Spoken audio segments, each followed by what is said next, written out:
dal leen ak jàmm. Binta Diallo moom mi nga xam ne nag mu ngi doon liggéey fële sa TFM amoon fa ay problème li ko waraloon nag nekkul lenn nag lu dul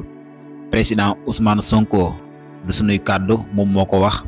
ndax kat ki nga xam ne moo di Bouba Ndour moo ko waxoon nag mu daal di arrêté ba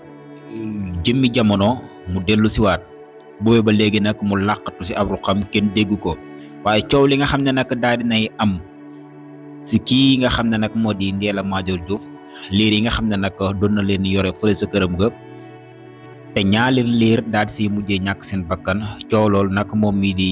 Binta Diallo si la dugg di si wax avant muy àggale nag balaa muy jeexal moom mii di Binta Diallo nag ma ngay wax comme Sénégal moom fii la toll mën nañ ne lu waay neex daf réewum Sénégal moom Binta Diallo nag mujjee na nag ne dafay ñëw fi nga xam ne nag moo di Pastef buñ ko waxee nag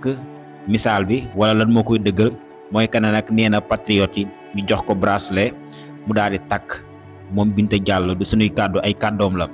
moom Binta Diallo bi nga xam ne nag doon na fi yàq lu mel ni xamee kii di président Ousmane Sonko si ay jamono waaye jamono ji nag moom dafa bëgg rancer wu daal si Pastef wala ex Pastef si patriote yi moom daal ma ngay laaj li nga xam ne moo di bracelet. may laaj nag ba xam patriote yi pare ngeen pour jox ko bracelet am déet moom mi di Binta Diallo.